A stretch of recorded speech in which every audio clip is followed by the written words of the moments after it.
คำถามคือเราตัดสินใจด้วยอะไรด้วยอารมณ์ด้วยความกลัวหรือด้วยความเคยชิน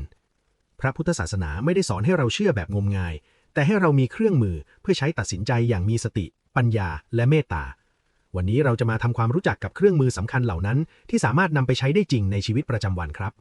เครื่องมือที่1สติหยุดก่อนตัดสินใจเครื่องมือแรกและสำคัญที่สุดคือสติ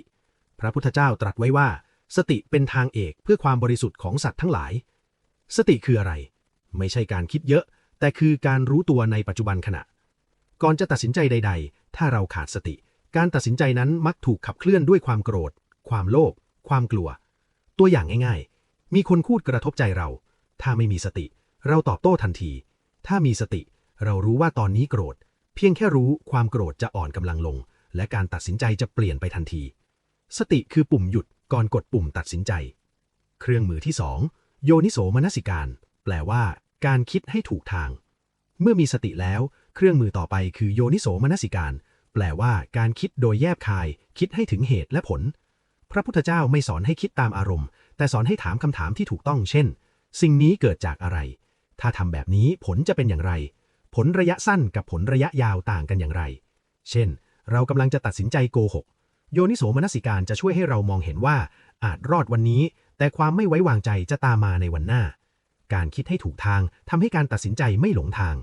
เครื่องมือที่3กุศลหรืออกุศลเข็มทิศของใจพระพุทธเจ้ามอบเข็มทิศง่ายๆให้เรานั่นคือการแยกแยะว่าสิ่งใดเป็นกุศลและสิ่งใดเป็นอกุศล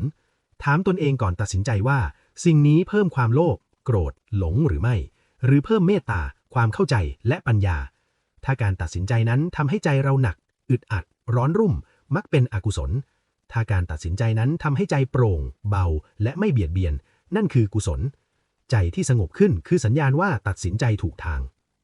เครื่องมือที่4ไตรลักษณ์มองความจริงของชีวิต